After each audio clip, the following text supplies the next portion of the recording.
welcome back. I'm so glad you've joined me, Jessica Kringle, otherwise known as Mrs. Claus, to do some crafting projects as we count down those 25 glorious days until Christmas. Speaking of which, let's go ahead and take Mr. Snowman, move our snowflake from the second to the third so that we can just see that we're inching one day closer to Christmas. I'm so excited. Of course, Santa's so busy right now. You just can't ever see him hardly.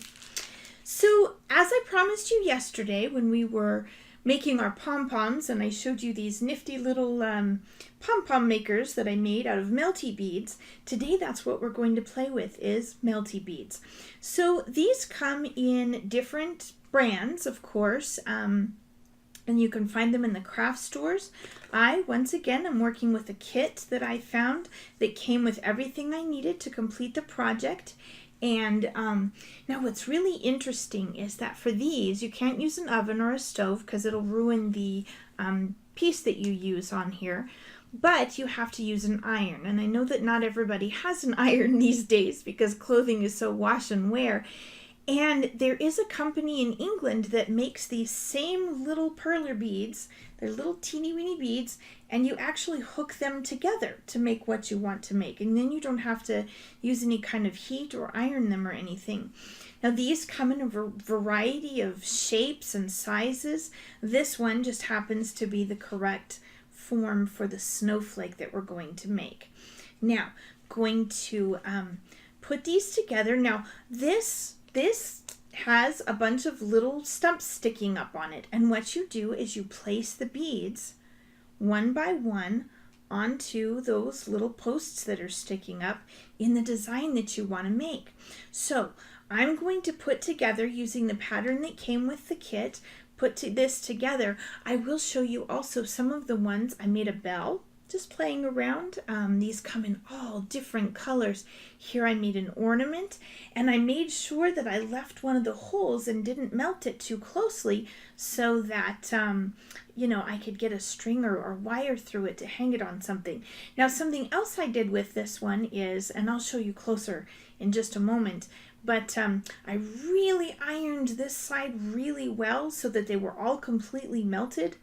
And on this side, I ironed really well the red, but I just barely ironed the purple ribbon through the middle so that the little holes still appeared, just to give it some texture. So don't be afraid to be creative. Here I made a bow, and I used 2 different shades of blue so that you can see that it isn't just a big blob, but it's got some shape to it, but it still has enough beads to help it stick together. Now, these are slightly pliable. If you were to bend them in half, the beads could, break apart. You don't want to do that. I did make the crafters countdown because I love the 25 days for Christmas. You probably saw this in the beginning of the video. And then a candy cane. And of course, the little things to make the pom-poms that I showed you yesterday. And then this is the snowflake that we will be making now. So let's get started. Now, I would love it if you went to my Facebook page and let me know what your favorite Christmas song is, so that when I do these speed ups and montages, I can apply some Christmas music on there. As long as it's okay that I'm allowed to use it on my YouTube channel, then I will go ahead and do that. So check in with me. Let me know what your favorite is, and I'll see if I can play that next time I need to do this. But today I get to pick, so I'm going to go ahead and put this together.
making this. I can't tip it because I haven't ironed it yet.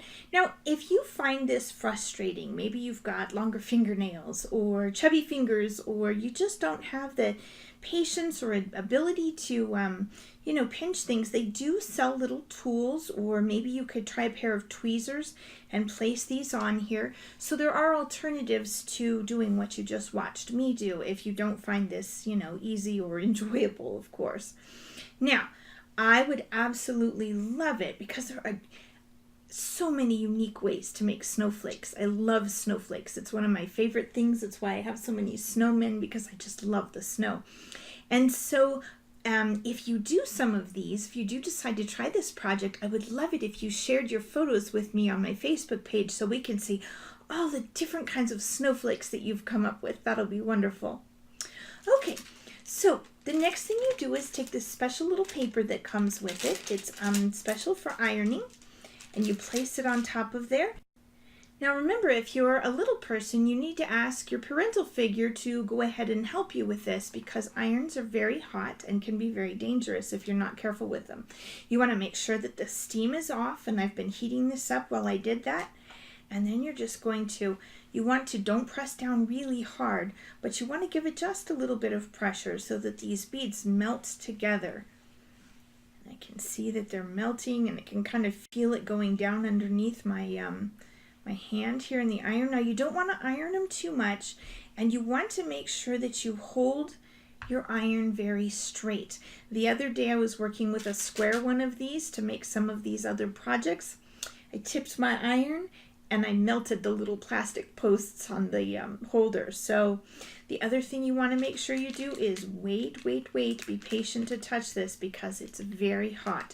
And also, if you peel it up too quickly, what you may find is that the beads will stick to the paper, and then you'll kind of have a gooey mess. You can snip it off with scissors, but that just came off of here. Sometimes it doesn't come off with the lifting of the paper, and you need to pick it off of here instead, so it doesn't always happen.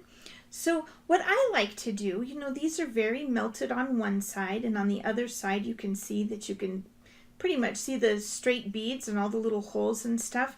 So I like to just put it down. You want to make sure that you have a heat-proof table or something underneath, and then iron it on that side too. And again, not pressing down too hard, just a little bit so that you can get those beads melted together, and maybe